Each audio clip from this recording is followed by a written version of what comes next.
देश में कोरोना को धप्पा करने के लिए वैक्सीन को एक कारगर उपाय माना जा रहा है, लेकिन भारत में समस्या ये है कि आखिर कैसे इतनी बड़ी आबादी को जल्द से जल्द वैक्सीनेट करे।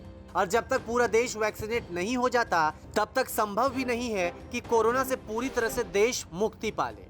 हालांकि वैक्सीनेशन को लेकर अलग अलग दावे जरूर किए जा रहे हैं, लेकिन स्याह सच ये भी है कि देश में वैक्सीन की कमी है।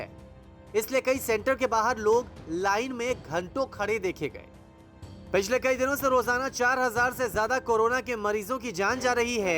यही वजह है कि वैक्सीन की मांग भी बढ़ने लगी। कई राज्य सरकारें वैक्सीन की कमी को लेकर सवाल उठा रहे हैं। इस बीच सीरम इंस्टीट्यूट ऑफ इंडिया के सीईओ आदार पूनावाला ने एक बयान जारी कर कहा है कि भारत बड़ी जनसंख्या वाला देश है और इतनी बड़ी आबादी का 2 से 3 महीने में वैक्सीनेशन करना मुमकिन नहीं है। सीरम इंस्टीट्यूट ऑफ इंडिया की ओर से जारी बयान में कहा गया है, हम दुनिया की 2 सबसे बड़ी आबादी वाले देशों में से हैं। इतनी बड़ी जनसंख्या का टीकाकरण 2 से 3 महीनों में पूरा नहीं किया जा सकता। इसमें कई तरह की चुनौतियां और कारक शामिल होते हैं। पूरी दुनिया के लोगों को टीका लगाने में 2 से 3 साल लगेंगे। हालांकि अब से कुछ दिनों पहले यह भी दावा किया गया था कि साल के अंत तक देश में 216 करोड़ वैक्सीन की डोज उपलब्ध होगी, जिसमें कोविशील्ड की 75 करोड़ डोज, कोवैक्सीन की 55 करोड़ डोज, बायो सब यूनिट की 30 करोड़ डोज, नोवा वैक्सीन की 20 करोड़ डोज, स्पुतनिक की 15 crore dose, Bharat biotech nasal vaccine की 10 करोड़ डोज, जिनोवा की 6 करोड़ डोज, जाइडस कैडिला की 5 करोड़ डोज होंगी।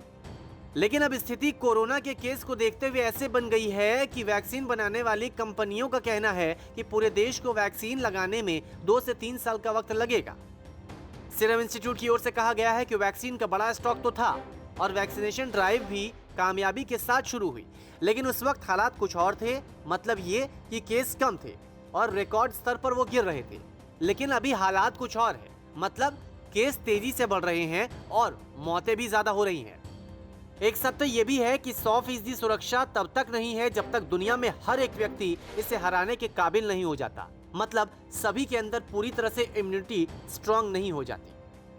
सीरम की ओर से बयान ऐसे समय में आया है जब देश में हर दिन नए केस की संख्या में थोड़ी गिरावट तो आई है, लेकिन पिछले साल के मुकाबले अभी भी ज्यादा है। और चिंता इस बात को लेकर भी है कि मौत लगातार कोरोना के कारण हो रही है और इसमें कुछ ऐसे लोग भी शामिल हैं जिन्होंने वैक्सीन की दोनों डोज ले ली हो।